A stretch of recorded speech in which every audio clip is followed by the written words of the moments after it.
Basic income. What's the big idea, and why are so many people getting so excited about it? Well, sometimes in life we don't earn enough money to live on.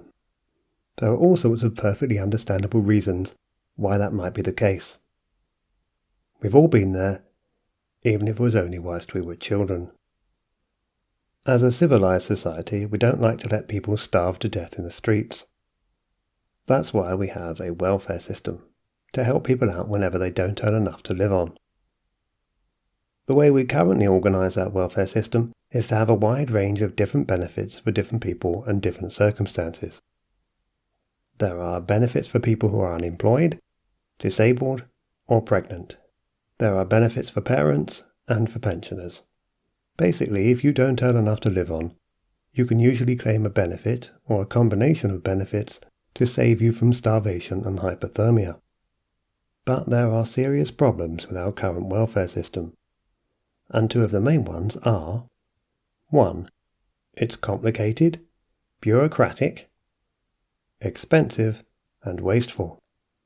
It involves a lot of means testing, with armies of officials having to regularly assess people's income, savings, and circumstances to determine their eligibility for benefits and how much they should receive. Claim forms, interviews, assessments, accounts, reports, appeals. The bureaucracy involves a lot of time and expense, much of it to be paid for by the taxpayer. 2. It creates a poverty trap. If you live in poverty, it can be difficult to get out of poverty, because if you earn more money or accumulate savings, you may have some or all of your benefits taken away from you. Consequently, working and saving may not actually make you any better off. It's rather like walking up a down escalator. It's a dispiriting experience, and it means that the system is effectively discouraging people from freeing themselves from poverty by working and saving, the very things we ought to be encouraging them to do. Basic income aims to solve these problems. Under a basic income system, the government would make a simple, unconditional weekly payment to every resident citizen sufficient to meet their basic needs. There would be a standard amount paid to working-age adults, children would get a lower rate, and pensioners would receive a higher amount as a basic pension. The potential advantages of such a system are huge. With basic income, most means-tested benefits would no longer be needed, meaning less bureaucracy, less waste, and less government snooping. The poverty trap, at least as we know it, would no longer exist. When people earn more or save more, they would not be penalised by having any of their basic income taken away, giving improved work incentives. Basic income could also provide improved life opportunities. It gives people the freedom to take up education and training opportunities and to change career if they wish to, perhaps leading to improved productivity and a happier workforce. It boosts enterprise by supporting the self-employed as they build their businesses. Basic income gives people more choice, more freedom, and provides them with greater financial security. It would support families and carers and reduce stress levels for people on low incomes. It would also give workers the power to say no to exploitative employers.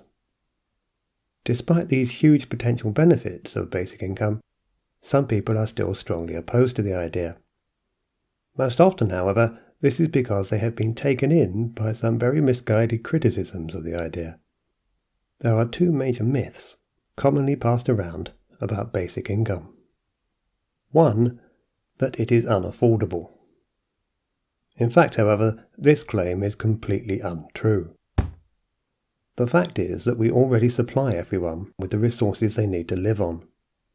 Since basic income is essentially just a much more efficient way of organising the finances for those same resources, no extra resources are required.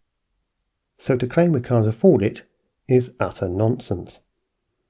And it would not require huge hikes in tax rates. Basic income is a replacement benefit, not an additional benefit. Money from many existing welfare schemes would simply be redirected to basic income instead. Basic income would also be replacing personal tax allowances. Taxpayers would simply be getting a basic income instead of a personal tax allowance. This means there would be substantially higher tax revenues without any increase in actual tax rates. People who claim basic income is unaffordable usually either don't understand or do not want to understand the simple mathematics of the situation. 2. That the economy would collapse due to people not working anymore.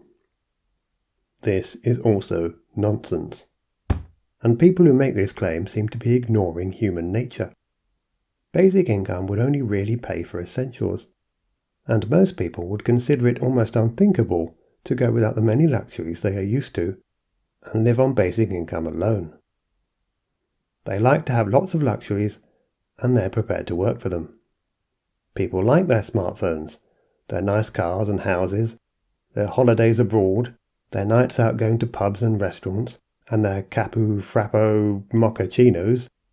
They're not going to give these things up just because they're getting a basic income.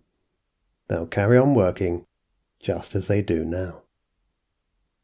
By giving people more choices, more freedom, and greater financial security, basic income can help people become more productive and happier, and it can help us build a kinder, more efficient, more productive, and more successful society.